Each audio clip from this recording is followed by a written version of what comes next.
golaha midowga musharaxiinta ee Soomaaliya ayaa si weyn uga soo horjeestay muddo kordhintii maalintii shalay toole aqalka hoose dalka Soomaaliya uu sameeyay madaxweynaha talada dalka Soomaaliya ayaa Maxamed Cabdullaahi Farmaajo war qoraal oo ka soo baxay midowga musharaxiinta ee dalka Soomaaliya ayaa lagu yiri golaha midowga musharaxiintu waxa uu si adag u diidan yahay muddo kororsiga sharci darrada ee maanta ay ku kaceen guddoonka golaha shacabka oo muddo xiliyeedkiisu dhamaaday sida ku cad qodobka 6aad ee dastuurka dalka muddada xilhaynta baarlamaanka waa 4 sano oo ka bilaabmaya maalinta la dhaariyo labada ee baarlamaanka ayaa inta uusan ilaanin muddo xiliyeedkoodu si wada jir ah u ansixiyay heshiiskii doorashada 17 September ee wada galeen madaxda dawlad goboleedyada iyo kuwa dawladda federaalka ee Soomaaliya goluhu waxa uu cadeynayaa in dastuurka dalka iyo go'aankii labada aqal ee baarlamaanka ay jabiyeen koox yar oo hormuud u yahay madaxweynaha iyo shir guddoonka golaha shacabka ee labadaba muddo xiliyeedkoodu dhamaaday goluhu waxa uu ugu baaqayaa shacabka Soomaaliyeed inay meel uga soo wada jeestaan difaaca dalka iyo is-hortaaga kalitalisnimada ee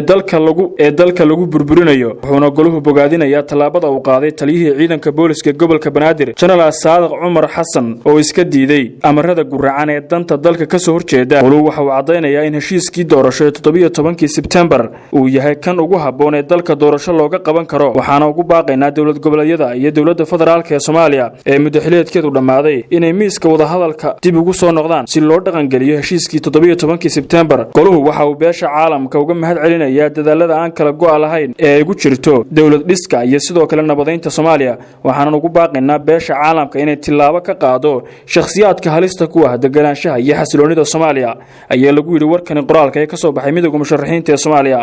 ma ogtahay inay Somtel bilowday abaalmarino cajiib ah oo ay macaamiisheeda ugu tala gashay waxaa ka mid ah abaalmarinahaas dahab microwave TV iyo mobilo dhammaan shirkadda Samsung ah account lacagi ku jirto oo banka dahabshiil ah dalxiis aad ku degto hoteelada damal iyo waliba 10 gaari oo Hyundai cusub ah kuwaas oo qaar ka mid ah gaarayaan qiimo $30,000 intaas iyo xidhmooyin kale oo guud ahaan 5,000 oo abaalmarinood noqonaysa waad ku guuleysan kartaa waxa aad ka mid noqonaysaa liiska tartamayaasha haddii aad ku shubato ku hadal